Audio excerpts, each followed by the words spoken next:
Hi guys, welcome back to my channel. I hope everyone's doing okay. I hope everyone is well.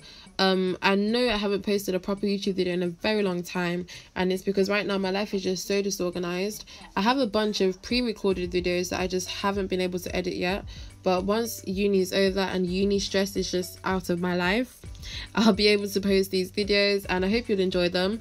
But for now, I wanted to basically talk you guys through how I got my first ever sew-in.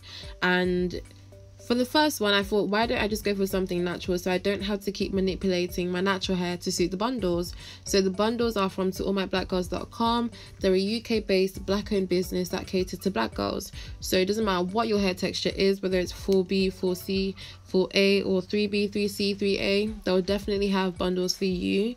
My hair textures are 4C, so those are the bundles that we used.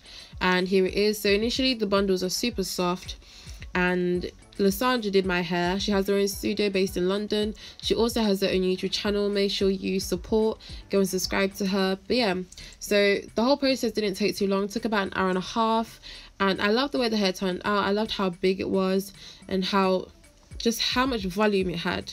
The only thing I didn't like was the color difference between my natural hair and the bundles. None of us knew this was going to happen because we all assumed the bundles were going to be a color 1 or a color 1B, or even a 2, but they look like a color 4, and you can really see the color difference here. So for about 2-3 weeks I only wore the hair in a high puff just so it had that ombre effect, so it just looked like the ends of my hair were just lighter, you know, because when I wore it down the color difference was just too obvious and it just didn't look right. So yeah, here's how the hair looks.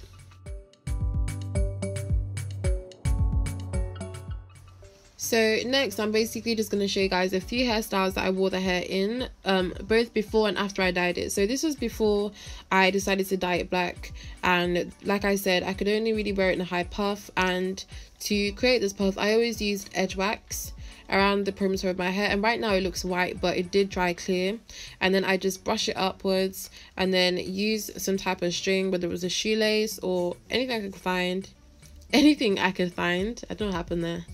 Anything I could find, and then I just wear it up in a puff, and then I try and stick my edges down. Sometimes there was no point because my edges don't stay slicked for that long.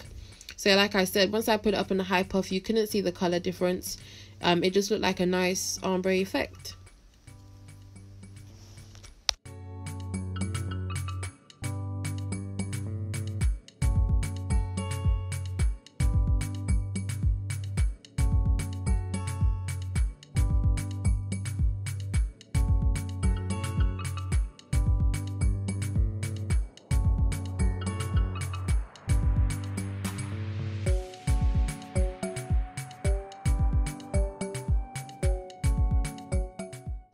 So when it came to the dyeing of the hair, I used some semi-permanent hair dye. Normally I use the Adore one, but they didn't have it in a natural black. They only had it in the jet black, and I didn't want to do jet black because my natural hair isn't really jet black, and I didn't want to have to go through another week of having unmatching hair. Do you know what I mean? So I just went for this crazy color. I think that's the name of the brand, and the color is in a natural black. So I just put it all over the hair, and here you can see this is how it was dyeing. So once I've finished, I basically washed out the hair dye using shampoo, and then I put in some conditioner, and then I waited about 10 minutes. So here it is, and then I brushed through it. When you're brushing through it, please do it in small sections, because if you don't, you're gonna get a lot of shedding, and it's just gonna be a very frustrating process. So to minimize the shedding, just do it in small sections.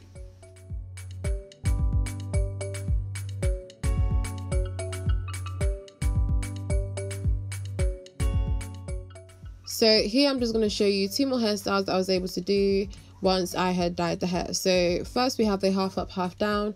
All you have to do is just basically tie the top section of your hair up and leave the bottom section down, and that's pretty much it. So I would recommend working with the hair when it's damp or wet because it's easier to brush through it, and that's what I did most of the time. And here you can also see the difference in length when it's shrunken and when it's not.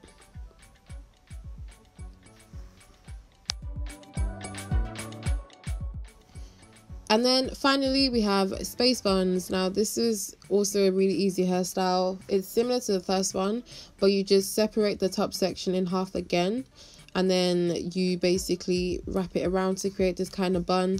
I was doing it in front of my camera and it just didn't look right, so I had to go in front of the mirror and then perfect it, and this is how it turned out. So here you can see that my hair and the bundles look like one color. You can't see the difference. You can kind of tell the difference in length, but that wasn't even a problem. As long as the color just looks the same, that's all I cared about. So thank you guys so much for watching. Like I said, I can't wait for uni to finish so I can just drop proper YouTube videos, like proper crochet videos. Thank you so much for watching my channel and also subscribing. I'll definitely be doing a giveaway this summer and just loads of crochet shit this summer. Like, I'm just so excited.